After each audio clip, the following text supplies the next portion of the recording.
15 जनवरी भारत के गौरव को बढ़ाने और सीमा की सुरक्षा करने वाले जवानों के सम्मान का दिन होता है। ये भारतीय सेना दिवस के तौर पर मनाया जाता है। 15 जनवरी को नई दिल्ली और सभी सेना मुख्यालयों पर सैन्य परेडों, सैन्य प्रदर्शनियों और अन्य कार्यक्रमों का आयोजन भी किया जाता है। इस खास अवसर पर, इस खास मौके पर देश थल सेना की वीरता, उनके शौर्य और कुर्बानियों को याद करता है। दरअसल भारतीय सेना दिवस फील्ड मार्शल के.एम. करियप्पा के सम्मान में इस दिवस को मनाने की परंपरा शुरू हुई। आइए जानते हैं सेना दिवस के बारे में।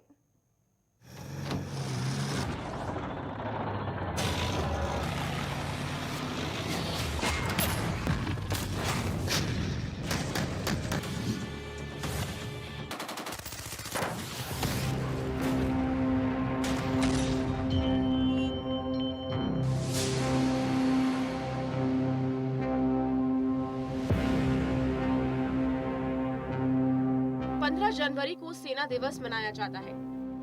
इस दिन देश थल सेना के बांकुरों को वीरता, अदम्य साहस और बलिदान के लिए याद करता है, उनके लिए शीश झुकाता है।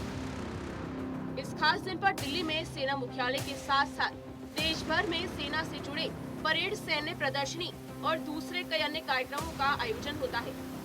दरअसल 15 जनवरी 1949 को ब्रिटिश राज के समय के भारतीय सेना के अंतिम अंग्रेज कमांडर जनरल राय फ्रांसिस बुचर से लेफ्टिनेंट जनरल के.एम. करियप्पा ने शीर्ष कमांडर का पदभार ग्रहण किया था।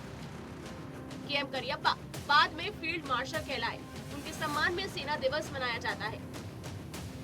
हम अपने देश के शहीदों को नमन करते हैं। हमारे मन में उन सैनिकों के लिए भी सम्मान है जो देश की रक्षा करते हैं।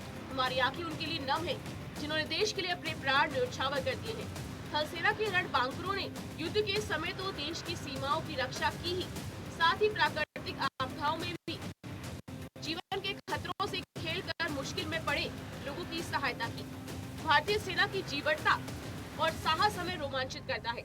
राजस्थान के तपते हुए रेगिस्तानों से लेकर सियाचिन की बर्फीली ऊंचाइयों तक, तवांग के सुदूर इलाकों तक तैनात भारतीय थल सेना इस देश की रक्षा करती आई है। बीती सदी में विश्व युद्ध भी फ्रांस, इंग्लैंड, जर्मन के युद्ध मोर्चों पर भारतीय सैनिकों के पराक्रम को दुनिया ने देखा।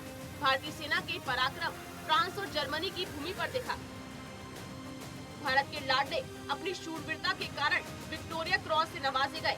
उनकी पराक्रम की गाथाएं घर घर गाई गई। आजाद हुए भारत को जिन जिन युद्धों से जूझना पड़ा, वहाँ थल सेना के पराक्रम की अपनी गाथा है। भारतीय सेना ने हर चुनौती का सामना किया, हिमालय भारत का सिर नहीं झुकने दिया। भारतीय सेना 6 ऑपरेटिंग कमांड और एक ट्रेनिंग कमांड में विभाजित है। प्रत्येक कमांड में कई core, division, brigade, battalion, regiment, rifle company, platoon और सेक्शन है। इन सभी कमांडों की अपनी अलग अलग गाथा और इतिहास है। आजादी के पहले और बाद में बड़ी संख्या में लड़ाई और सम्मान जीतने के लिए सेना ने दुनिया भर में कई लड़ाइयों और अभियानों में भाग लिया है। भारत का राष्ट्रपति भारतीय सेना का एक सर्वोच्च कमांडर होता है, जिसकी कमान सेनाध्यक्ष के पास होती है। भारतीय सेना में एक सैन्य दल, जिसे रेजिमेंट प्रणाली भी कहते हैं, लेकिन ये बुनियादी क्षेत्र गठन विभाजन के साथ संचालन और भौगोलिक रूप से 7 कमान में विभाजित है। भारतीय सेना 12 लाख से ज्यादा सक्रिय सैनिकों और 90,000 से ज्यादा आरक्षित सैनिकों के साथ दुनिया की दूसरी सबसे बड़ी स्थायी सेना है। आजादी के लगभग तुरंत बाद से ही भारत और पाकिस्तान के बीच तनाव पैदा हो गया था।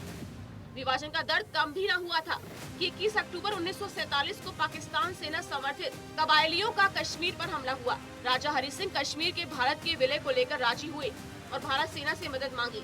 भारतीय सेना के कश्मीर पहुंचने तक ब्रिगेडियर राजेंद्र सिंह ने कबायलियों को 4 दिन तक रोक कर रखा। आखिरकार वे शहीद हो गए। जम्मू कश्मीर के लोगों के बीच ब्रिगेडियर सिंह को कश्मीर का रक्षक के नाम से जाना जाता है। स्वतंत्र भारत में पहले महावीर चक्र से उनको ही मरणोपरांत सम्मानित किया गया था। भारतीय सेना ने बहादुरी से लड़कर कबायलियों को खदेड़ा और कश्मीर में आंच तक नहीं आने दी।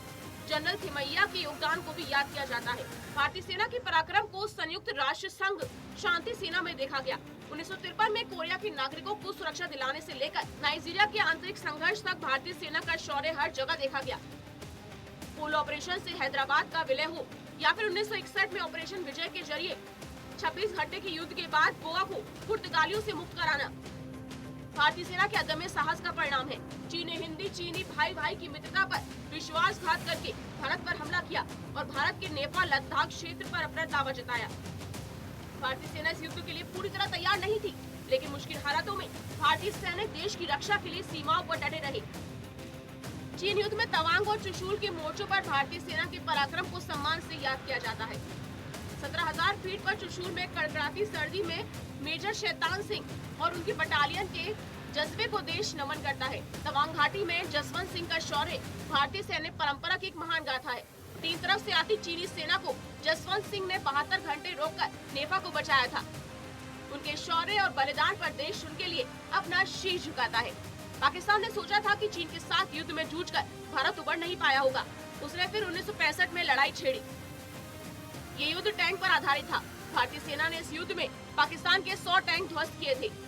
सोवियत संघ की मध्यस्थता में ताशकंद में भारत के प्रधानमंत्री लाल बहादुर शास्त्री और पाकिस्तान के प्रमुख के बीच समझौता हुआ था। देश को जय जवान जय किसान का नारा देने वाले शास्त्री का ताशकंद में ही निधन हुआ। 65 के युद्ध से वीर अब्दुल हमीद की गाथा जुड़ी हुई है। खेमगढ़ सेक्टर में वीर अब्दुल हमीद ने पाकिस्तान पर्यटकों को ध्वस्त किया था।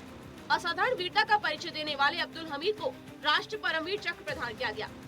भारतीय सेना की सबसे बड़ी जीत और शौर्य गाथा का साल था सन 1971। 1971 का साल भारत, पाकिस्तान और बांग्लादेश के इतिहास में काफी अहमियत रखता है। उसी साल भारत ने पाकिस्तान को वे जख्म दिया था जिसकी टीस पाकिस्तान को हमेशा महसूस होती रहेगी। बांग्लादेश की बात करें तो ये वही साल था जब दुनिया के नक्शे पर बांग्लादेश एक स्वतंत्र देश के रूप में उभरा। 1971 के उस इतिहास बदलने वाले युद्ध की शुरुआत 3 दिसंबर 1971 को हुई थी। साथ ही पाकिस्तानी सेना के जेट पूर्वी पाकिस्तान पर दमन का जो क्रूर दौर था उसका अंत हुआ। मुजीबुर रहमान के सपनों का नया बांग्लादेश का निर्माण हुआ। इस युद्ध से कई गौरवमयी दास्तान जुड़ी हुई हैं। प्रधानमंत्री इंदिरा गांधी का नेतृत्व, शरणार्थियों का बड़ी संख्या में भारत की सीमा में प्रवेश करते चले आना, लेफ्टिनेंट जनरल ए.के. नियाजी ने हार स्वीकार करते हुए अपने 93,000 सैनिकों के साथ भारतीय सेना के commander lieutenant general Jagjit Singh Arora के सामने आत्मसमर्पण करने जैसे कई बड़ी घटनाओं के लिए युद्ध याद किया जाता है। इस युद्ध में अमेरिका ने पाकिस्तान की मदद के लिए 7वां बेड़ा भी हिंद महासागर की ओर रवाना कर दिया था।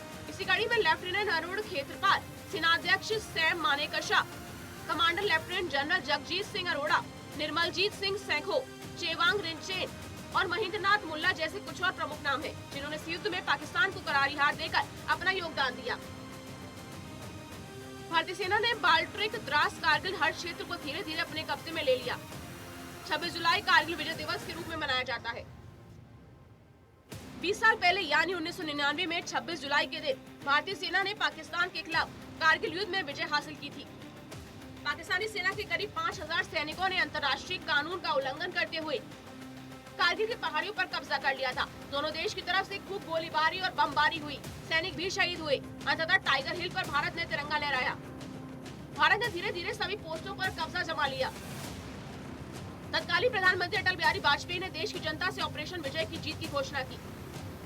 जवानों की शहादत की याद के तौर पर 26 जुलाई को हर साल कारगिल विजय दिवस के रूप में मनाने की घोषणा की गई। कारगिल युद्ध में 5 सैनिक शहीद हुए। Grenadier Yogendra Singh Yadav, captain Vikram Batra, captain Manoj Pande जैसे बहादुर जाबाजों की शौर्य गाथा देश के लोगों को हमेशा प्रेरणा देती रहेगी। भारतीय थल सेना के अदम्य साहस और शौर्य की गाथाएं पीढ़ी दर पीढ़ी कही पड़ी और सुनी जाएंगी। सिर्फ युद्ध के समय ही नहीं, बल्कि प्राकृतिक आपदा और अन्य संकट के समय भी भारतीय सेना अपने देश के नागरिकों की रक्षा के लिए अपनी जान की बाजी लगा देती है। कश्मीर में बाढ़ हो या भुज का भूकंप, मुंबई का आतंकी हमला हो या फिर असम में उग्रवादियों की घुसपैठ, भारत की सेना ने दिलेरी से हर चुनौती का सामना किया, दुश्मन के अंदर खौफ पैदा किया। भारतीय सेना थी इसलिए दुश्मन सहमा रहा। भारतीय रणबांकुरों की गाथा अमर गाथा है। हर जगह भारतीय सेना अपनी बहादुरी का परचम लहराती है। हम निश्चिंत हैं क्योंकि सीमाओं पर भारतीय सेना मुस्तैद है। Bureau report, network 10।